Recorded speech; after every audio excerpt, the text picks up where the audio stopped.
வேலூர் மாவட்டம் குடியாத்தத்தில் ஒரு அதிர்ச்சிகர சம்பவம் அரங்கேறி இருக்கிறது. பெண் தலைமை காவலர் அவரது கணவராலேயே கத்தியால் குத்தி கொலை செய்யப்பட்டிருக்கிறார் என்ற அதிர்ச்சி தகவலை முக்கிய செய்தியாக பார்க்கிறோம். கூடுதல் விவரங்களோடு இணைகிறார் எமது செய்தியாளர் பிரபாகர்.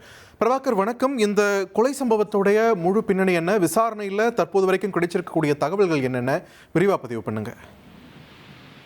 வணக்கம். வேலூர் மாவட்டம் குடியாத்தம் பக்கத்துல இருக்கிற எர்த்தாங்கல் பகுதியை சேர்ந்தவங்க தாமரை செல்வி. இவங்க குடியாத்தம் நகர காவல் நிலையத்துல தலைமை காவலரா பணிபுரிந்து வந்துட்டு இருக்காங்க. இன்று இரவு பணி முடிச்சுட்டு 2 வீலர்ல நெல்லூர்பேட்டை வழியா வீட்டுக்கு போயிட்டு இருக்காங்க காவலர் தாமரை செல்வி.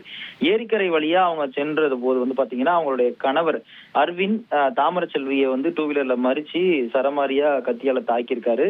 அந்த தாக்குனதுல தாமரை செல்வி அங்கேயே நிலை குலைந்து போய் விழுந்திருக்கிறாங்க. அங்க இருந்தவங்க அவரை மீட்டு உடனடியா குடியாத்தம் மருத்துவமனைக்கு அழைச்சிட்டு போயிருக்காங்க. ஆனா அங்க அவரை பரிசோதித்த மருத்துவர்கள் தாமரை செல்வி ஏற்கனவே உயிரிழந்து விட்டதா சொல்லியிருக்காங்க.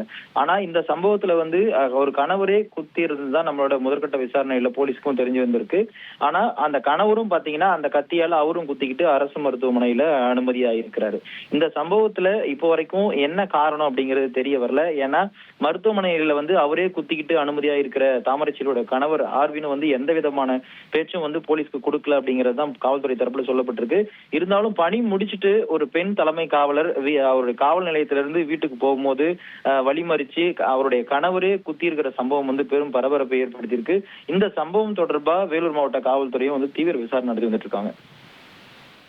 நன்றி பிரபாகரன், உங்களோட விரிவான தகவல்களுக்கு.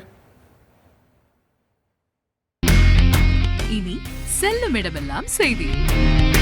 தந்தை டிவியின் வாட்ஸ்அப் சேனலை ஃபாலோ பண்ணினா செல்லருக்கும் இடமெல்லாம் செய்தி. இதோ QR கோட் இப்பவே ஸ்கேன் பண்ணுங்க, ஃபாலோ பண்ணுங்க.